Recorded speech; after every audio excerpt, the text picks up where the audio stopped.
ఆ అధికారం ద్వారా వచ్చిన అవినీతితో వాటాదారులైన దుష్ట చతుష్టయానికి బిస్కెట్లు వేసినట్టుగా వాళ్లకు పంచాడు.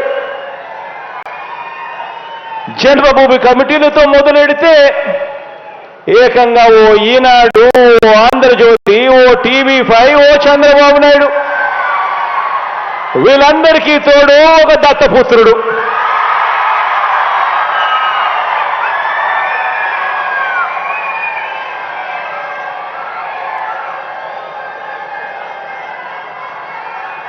వీళ్ళందరూ కూడా అధికారంతో ఏం చేశారు అని అంటే ప్రజలకు మంచి చేసిన చరిత్ర లేదు, ప్రజలు గుర్తుపెట్టుకునే విధంగా పరిపాలన చేసిన చరిత్ర లేదు. ఆ అధికారంతో కేవలం దోచుకోవడం, దోచుకున్నది పంచుకోవడం మాత్రమే జరిగాయి అని చెప్పి ఆలోచన చేయమని కోరుతా ఉన్నాను మీ అందరితో కూడా. మీ బిడ్డ ప్రభుత్వంలో ఈ 55 నెలలకు మీ బిడ్డ ఎలా చేయగలిగాడు?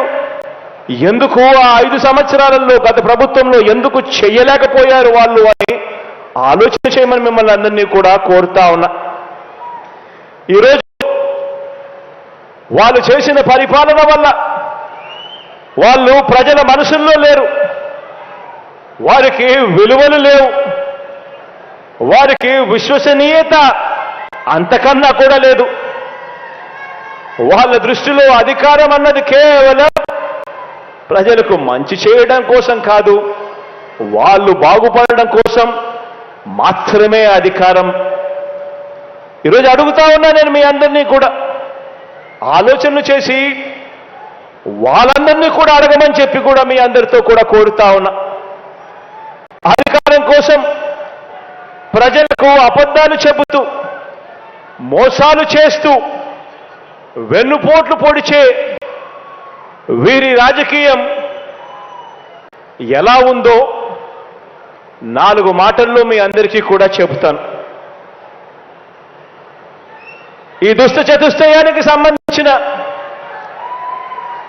ఈ గ్యాంగ్లో, ఈ ముఠాలో ముందుగా ఇదే భీమవరం ప్రజలు తిరస్కరించిన దత్తపుత్రుడితో మొదలెడతాను. వీరు చేసిన రాజకీయాలు ఎలా ఉన్నాయి అనే విషయం మీద. ఈ దత్తపుత్రుడు పక్క రాష్ట్రంలో ఈయనది శాశ్వత నివాసం. అడ్రస్ ఎక్కడ అంటే మన రాష్ట్రంలో ఉండదు, పక్క రాష్ట్రంలో ఉంటాడు, నాన్ లోకల్. ఇంకా ఆశ్చర్యకరమైన విషయం ఏమిటో తెలుసా? పక్క రాష్ట్రంలో శాశ్వత నివాసం ఉంటూ పక్కవాడు సీఎం కావాలని ఏకంగా పార్టీ పెట్టిన వాడు బహుశా దేశ చరిత్రలో ఎవడో ఉండడు, ఈయన తప్ప.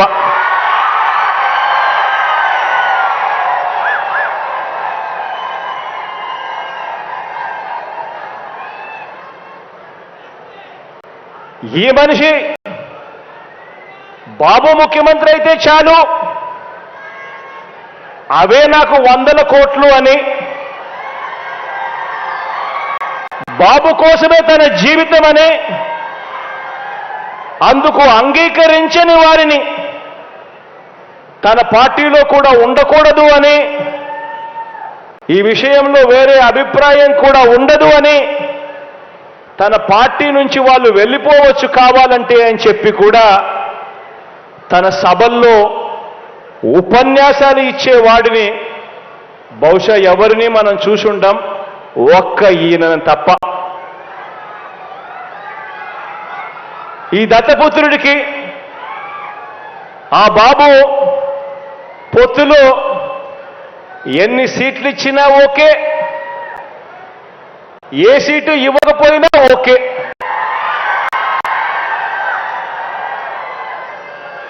చిత్తం ప్రభు అనే త్యాగాల త్యాగరాజుని మాత్రం ఇప్పుడే ఈ దత్తపుత్రుల్లో మాత్రమే చూస్తాం. ఎవరైనా ప్రజల కోసం త్యాగాలు చేసేవాడిని చూశాం కానీ ఏకంగా ప్యాకేజీల కోసం త్యాగం చేసేవాడిని మాత్రం బహుశా ఎప్పుడు చూసిండం.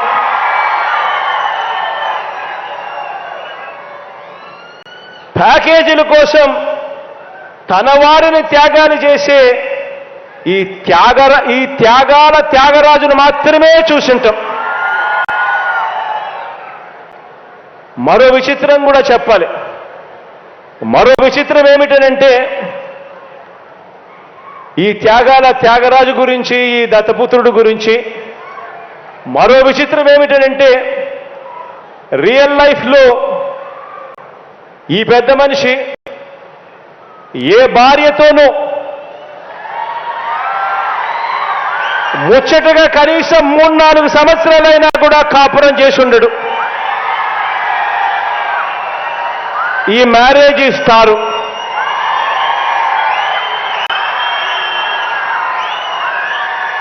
ఆడవాళ్ళను కేవలం ఆట వస్తువులుగా మాత్రమే చూస్తూ పెళ్లి అనే ఒక పవిత్ర వ్యవస్థను, పెళ్లి అనే ఒక పవిత్ర సాంప్రదాయాన్ని మంటగలుపుతూ 4 ఏళ్లకోసారి పెళ్లి చేసుకోవడం, మళ్ళీ విడాకులు ఇచ్చేసేయడం, మళ్ళీ పెళ్లి చేసుకోవడం, మళ్ళీ విడాకులు ఇచ్చేసేయడం, ఏకంగా కార్లను మార్చినట్టుగా భార్యలను మారుస్తా ఉన్న ఈ పెద్ద మనిషి 3 సంవత్సరాలకు 4 సంవత్సరాలకు భార్యలను మారుస్తా ఉన్న ఈ పెద్ద మనిషి ఇప్పటికే 3 భార్యలు అయిపోయారు అని అంటే ఆలోచన చేయమని అడుగుతా ఉన్నా. ఈరోజు మనమంతా ఉన్నాం. నాకైతే 2 ఆడపిల్లలు ఉన్నారు. మనమంతా కూడా ఆలోచన చేయాలి.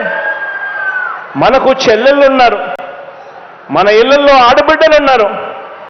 ఇలాంటి వాళ్ళు నాయకులు అవుతే, ఇలాంటి వాళ్ళు ముఖ్యమంత్రులు, ఎమ్మెల్యేలు అవుతే, ఇలాంటి వాళ్ళను ఇన్స్పిరేషన్గా తీసుకొని 4 ఏళ్లకు ఒకసారి, 3 ఏళ్లకు ఒకసారి ఇదే మాదిరిగా ప్రతి ఒక్కరూ కూడా చేయడం మొదలు పెడితే నిజంగా మన ఆడబిడ్డల పరిస్థితి ఏమిటి, మన చెల్లెళ్ళ పరిస్థితి ఏమిటి, మన ఆడబిడ్డల పరిస్థితి ఏమిటి? ఇలాంటి పరిస్థితిని, ఇలాంటి కార్యక్రమాలు చేసే ఇలాంటి వారిని సమాజంలో, రాజకీయాలలో ఇలాంటి వారికి కనీసం ఓటు వేయడం కూడా ధర్మమేనా అని చెప్పి కూడా ఆలోచన చేయమని కోరుతా ఉన్నా. ఆలోచన చేయమని అడుగుతా ఉన్నా. ఇలాంటి ఆయనేమో ఏ భార్యతోనూ కనీసం 3-4 సంవత్సరాలైనా కూడా కాపురం చేయలేడు. కానీ పొలిటికల్ లైఫ్లో మాత్రం చంద్రబాబు నాయుడుతో మాత్రం తన వివాహ బంధం కనీసం 10-15 సంవత్సరాలైనా ఉండాల్సిందే అని చెప్పి ఏకంగా తన క్యాడర్కు చెప్తా ఉన్నాడు. తన క్యాడర్కి ఇదే మాటలు చెప్తా ఉన్నాడు. చంద్రబాబు నాయుడుతో వివాహ బంధం కనీసం 10-15 సంవత్సరాలైనా ఉండాలి అని చెప్పి. నేను అడుగుతా ఉన్నా, ఆలోచన చేయమని అడుగుతా ఉన్నా మిమ్మల్ని అందరినీ కూడా. నేను అడిగేది ఒకటే, 2 విషయాలు కనుక కలిస్తే అమృతం తయారవుతుందా అని చెప్పి ఆలోచన చేయమని అడుగుతా ఉన్నా. 4 వంచకులు కలిస్తే మంది పెరుగుతారు కానీ ప్రజలకు చేసే మంచి పెరుగుతుందా అని చెప్పి నేను అడుగుతా ఉన్నా. ఆలోచన చేయమని చెప్పి నేను మిమ్మల్ని అందరినీ కూడా కోరుతా ఉన్నాను. ఒకరేమో పిల్లనిచ్చిన మామ, ఒకరైతే పిల్లనిచ్చిన మామ, సాక్షాత్తు కూతుర్నిచ్చిన మామ ఎన్టీ రామారావునే వెన్నుపోటు పొడిచిన క్యారెక్టర్ ఒకరిది.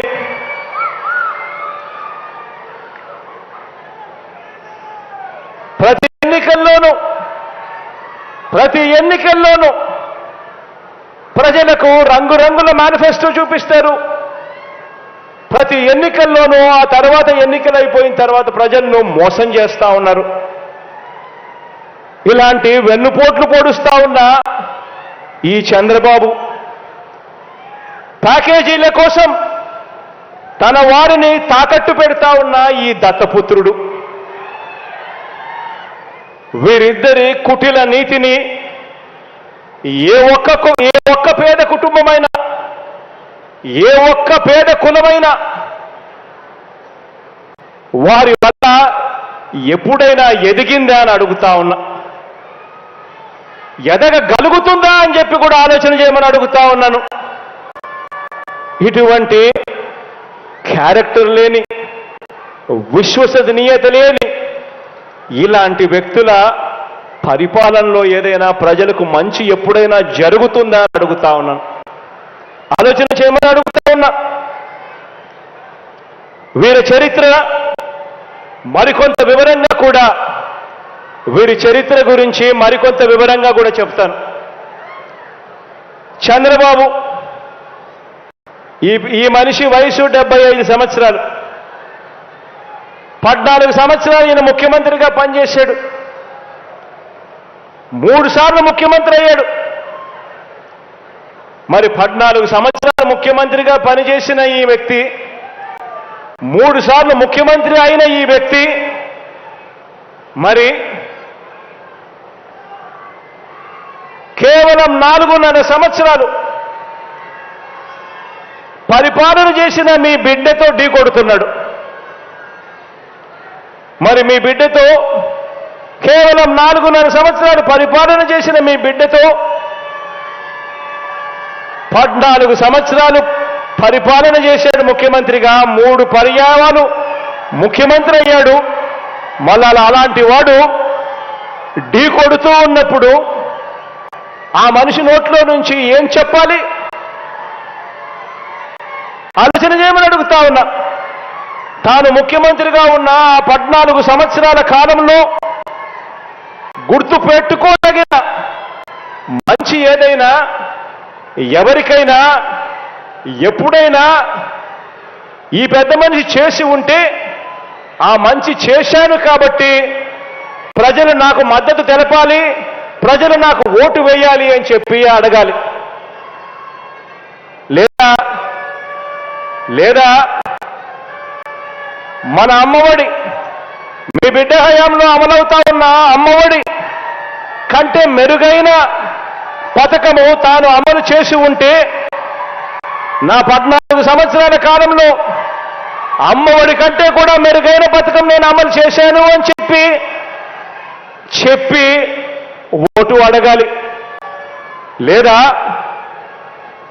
మన పొదుపు సంఘాల అక్క చెల్లెమ్మల కోసం మీ బిడ్డ హయాంలో అమలవుతా ఉన్న వైఎస్ఆర్ ఆసరా కంటే ఇంకా మెరుగైన స్కీమ్, ఇంకా మెరుగైన కార్యక్రమం తాను ఒకవేళ అమలు చేసి ఉంటే ఆ ఫలానది నేను అమలు చేశాను అని చెప్పి ఓటు అడగాలి. లేదా మీ బిడ్డ హయాంలో వైఎస్ఆర్ చేయూత కంటే ఇంకా మెరుగైన స్కీమ్ ఏదైనా తాను చేసి ఉంటే ఆ ఫలానిది నేను చేశాను అని చెప్పి ఓటు అడగాలి. లేదా మీ బిడ్డ హయాంలో మాదిరిగా ఏకంగా 31 లక్షల ఇంటి స్థలాలు నా అక్క చెల్లెమ్మల పేరుతో రిజిస్ట్రేషన్ చేసి ఇచ్చాం మీ బిడ్డ హయాంలో. అందులో కడతా ఉన్న ఇల్లు అక్షరాల మరో 22 లక్షల ఇల్లులు కడతా ఉన్నాం. ఇంతకన్నా ఇంకా మెరుగైన కార్యక్రమం ఆయన ముఖ్యమంత్రిగా ఉన్నప్పుడు, 14 సంవత్సరాలు ముఖ్యమంత్రిగా ఉన్నప్పుడు 3 సార్లు ముఖ్యమంత్రి అయి ఉండి కూడా తాను చేశాను, ఇంతకన్నా మెరుగైన కార్యక్రమం చేశాను అని చెప్పి ఓట్లు అడగాలి. లేదా మీ బిడ్డ హయాంలో ఇవాళ అమలవుతా ఉన్న డీబీటీ కార్యక్రమం నేరుగా మీ బిడ్డ బటన్ నొక్కుతా ఉన్నాడు. నేరుగా 2,45,000 కోట్ల రూపాయలు నేరుగా నా అక్క చెల్లెమ్మల బ్యాంకు ఖాతాల్లోకి పోతా ఉంది. ఎక్కడ లంచాలు లేవు, ఎక్కడా వివక్ష లేదు. నేరుగా నీ బిడ్డ బటన్ నొక్కుతా ఉన్నాడు. అక్క చెల్లెమ్మల కుటుంబాల బ్యాంకు ఖాతాల్లోకి ఏకంగా 2,45,000 కోట్ల రూపాయలు పంపించాం ఈ 55 నెలల కాలంలో. ఇలా తాను కూడా 14 సంవత్సరాలు ముఖ్యమంత్రిగా ఉంటూ తాను ఎన్ని బటన్లు నొక్కానని చెప్పి, ఎంత డబ్బులు ప్రజలకు ఇచ్చానని చెప్పి ఈ బాబు ఏ గ్రామంలో అయినా రచ్చబండ దగ్గర నిలబడి తాను చెప్పగలడా అని అడుగుతా ఉన్నా. ప్రజల బ్యాంక్ స్టేట్మెంట్ చూపిస్తూ దాన్ని సాక్షిగా పెడుతూ 2014 నుంచి 2019 5 సంవత్సరాల కాలంలో తన ప్రభుత్వం ఏమిచ్చిందో, మనందరి ప్రభుత్వం ఏమిచ్చిందో పోల్చి చూపించి ఓటు అడగగలడా? ఆలోచన చేయమని చెప్పి అడుగుతా ఉన్నా మిమ్మల్ని అందరినీ కూడా. కుప్పంలో అయినా సరే, ఏ ఇంట్లో అయినా సరే తాను వచ్చి ఛాలెంజ్ స్వీకరించి ఓటు అడగగలడా అని అడుగుతా ఉన్నా. చంద్రబాబు అడగలేడు. కారణం ఏమిటో తెలుసా? ఎవరికి కూడా తాను 14 ఏళ్ళు ముఖ్యమంత్రిగా ఉండి కూడా ఎవరికి కూడా తాను మంచి చేసిన చరిత్ర లేనే లేదు కాబట్టి అడగలేడు. ఇలాంటి వ్యక్తి ఈ మధ్య ఏదో పాదయాత్ర ముగింపు సభాట, మీరందరూ కూడా వినే ఉంటారు, చూసే ఉంటారు. ఈ మధ్య ఏదో పాదయాత్ర ముగింపు సభాట, అందులో చంద్రబాబు మాట్లాడాడు. నేను ఒకటే అడుగుతా ఉన్నా, ఇదే పెద్ద మనిషి చంద్రబాబు నాయుడిని అడుగుతా ఉన్నాను, మీ అందరినీ కూడా ఆలోచన చేయమని కోరుతూ అడుగుతా ఉన్నా. కుప్పం నుంచి ఇచ్చాపురం వరకు మీ ఇష్టం, ఏ గ్రామాన్నైనా తీసుకోండి.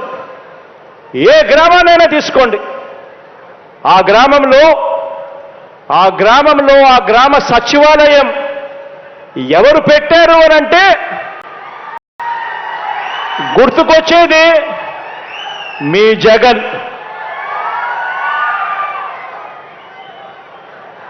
పౌర సేవలను ప్రజల దగ్గరికి గ్రామ స్థాయిలో శాశ్వత ఉద్యోగాలతో తీసుకువచ్చింది ఏకంగా ప్రతి గ్రామంలోనూ ఒక సచివాలయం. ఆ సచివాలయంలో 10 మంది పిల్లలు ఉద్యోగాలు చేస్తూ ఆ గ్రామంలో ఈ సచివాలయాలు, ఈ పౌర సేవలు ఎవరు తీసుకొచ్చారు అనంటే గుర్తుకొచ్చేది మీ జగన్. ఏ గ్రామమైనా తీసుకోండి, ఆ గ్రామంలో ప్రతి 50 ఇళ్లకు ఒక వాలంటీర్ వ్యవస్థ, ప్రతి 50 ఇళ్లకు 70 ఇళ్లకు ఒక వాలంటీర్ వ్యవస్థ. ఆ వాలంటీర్ వ్యవస్థతో పెన్షన్ పెంచి మరి 1వ తారీఖునే ఇంటికి వచ్చి, అది 1వ తారీఖున సెలవు దినమైనా సరే, ఆదివారమైనా సరే, ఆ 1వ తారీఖున ఇంటికి వచ్చి చిక్కటి చిరునవ్వుతో గుడ్ మార్నింగ్ చెబుతూ పెన్షన్ చేతిలో పెడతా ఉన్నది. ఆ పెట్టేది ఎవరు అనంటే గుర్తుకొచ్చేది మీ జగన్. రైతన్నను చేయి పట్టుకుని నడిపిస్తూ గ్రామంలో రైతు భరోసా కేంద్రం తీసుకువచ్చింది ఎవరు అనంటే గుర్తుకు వచ్చేది మీ జగన్. 1 రూపాయి కూడా లంచాలు లేకుండా, ఎక్కడా కూడా వివక్ష లేకుండా నేరుగా బటన్ నొక్కి ఇంటింటికి నా అక్క చెల్లెమ్మల కుటుంబాల ఆ పేదల ఖాతాల్లోకి డబ్బులు పంపింది ఎవరు అనంటే గుర్తుకొచ్చేది మీ జగన్. గ్రామాలలో వెళ్ళినప్పుడు ప్రివెంటివ్ కేర్లు ఎప్పుడు పడని అడుగులు కనిపిస్తాయి. గ్రామాలకు వెళ్ళినప్పుడు ప్రివెంటివ్ కేర్లో విప్లవాత్మక మార్పు తెస్తూ మన గ్రామ స్థాయిలోనే, మన గ్రామంలోనే విలేజ్ క్లినిక్ పెట్టింది ఎవరు అనంటే, ఆ విలేజ్ క్లినిక్ చూసినప్పుడు గుర్తుకొచ్చేది మీ జగన్. గ్రామాన మహిళా పోలీసులు, ప్రతి అక్కచెల్లెమ్మ సెల్ ఫోన్లో దిశ యాప్, ఇవి ఏవి చూసినా కూడా గుర్తుకొచ్చేది మీ జగన్. ఆరోగ్య సురక్ష ద్వారా, ఆరోగ్య ఆసరా ద్వారా ఇంటింటా ప్రతి ఒక్కరికి కూడా ఆరోగ్యాన్ని పట్టించుకున్న వ్యక్తి ఎవరు అనంటే గుర్తుకొచ్చేది మీ జగన్. ఒక 108, ఒక 104, ఒక ఆరోగ్యశ్రీ, రైతులకు ఉచిత విద్యుత్, ఫీజు రీయింబర్స్మెంట్, ఇలా అనేక పథకాలు తీసుకువచ్చింది ఆ మహానేత, దివంగత నేత, ప్రియతమ నాయకుడు రాజశేఖర రెడ్డి గారు. అయితే వాటిని మరో 4 అడుగులు ముందుకు వేసి అమలు చేస్తా ఉన్నది ఎవరు అనంటే గుర్తుకొచ్చేది మీ జగన్. రైతన్నలకు వైఎస్ఆర్ రైతు భరోసా ఇచ్చింది ఎవరు అనంటే గుర్తుకొచ్చేది మీ జగన్. పొదుపు సంఘాల అక్క చెల్లెమ్మలకు, కుదేలైపోయిన సంఘాలు, ఏకంగా 18% non performing assets, out standing రుణాలతో సతమతమైపోతా ఉన్న ఆ అక్క చెల్లెమ్మలకు, ఆ పొదుపు సంఘాలకు మళ్ళీ జీవం పోసింది ఎప్పుడు అనంటే, ఎవరు అనంటే గుర్తుకు వచ్చేది మీ జగన్.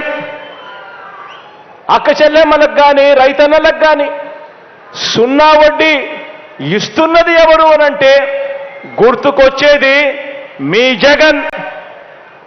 ఒక అమ్మఒడిని చూసినా, ఒక వైఎస్ఆర్ ఆసరాన్ని చూసినా, ఒక వైఎస్ఆర్ చేయూత కార్యక్రమం చూసినా గుర్తుకొచ్చేది మీ జగన్. అసైన్డ్ భూముల మీద 22A, 22A, 22A భూముల మీద ఏకంగా 35 లక్షల ఎకరాల మీద శాశ్వత హక్కులు ఇచ్చింది ఎవరు అనంటే గుర్తుకొచ్చేది మీ జగన్. గ్రామాలలో గవర్నమెంట్ బడైనా సరే, గ్రామాలలో ప్రభుత్వ ఆసుపత్రి అయినా సరే మారటానికి నాడు నేడు చేస్తా ఉన్నది ఎవరు అనంటే గుర్తుకొచ్చేది మీ జగన్.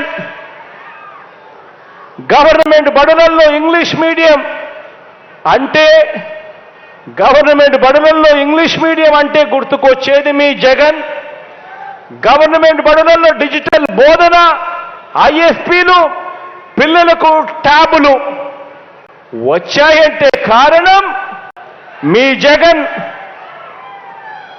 బాబు కంటే 3 రెట్లు పెన్షన్ పెంచింది ఎవరు అనంటే గుర్తుకొచ్చేది మీ జగన్.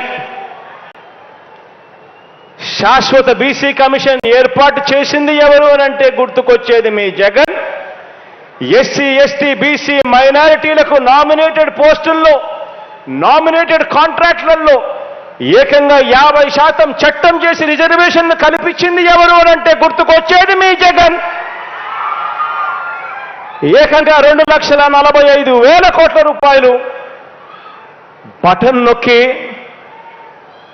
ప్రతి అక్క చెల్లెమ్మ కుటుంబాల ఖాతాల్లోకి పంపించింది ఎవరు అనంటే గుర్తుకొచ్చేది మీ జగన్. ఇందులో 75% నా ఎస్సీ, ఎస్టీ, బీసీ మైనారిటీ పేదలకు చేరింది అనంటే గుర్తుకొచ్చేది మీ జగన్. ఈరోజు మత్స్యకార భరోసా అన్నా, నేతన్న నేస్తమన్నా, వాహన మిత్ర అన్నా, తోడు అన్నా, చేదోడు అన్నా గుర్తుకు వచ్చేది ఎవరు అనంటే మీ జగన్. ఆలోచన చేయమని అడుగుతా ఉన్నా. స్వతంత్రం వచ్చిన నాటి నుంచి 75 సంవత్సరాల కాలం మనందరి ప్రభుత్వం అధికారంలోకి రాకమునుపు మన రాష్ట్రంలో ఎన్ని మెడికల్ కాలేజీలు ఉన్నాయి గవర్నమెంట్లో అని అంటే కనిపించేటివి 11. మీ బిడ్డ హయాంలో ఈరోజు కడతా ఉన్నవి మరో 17.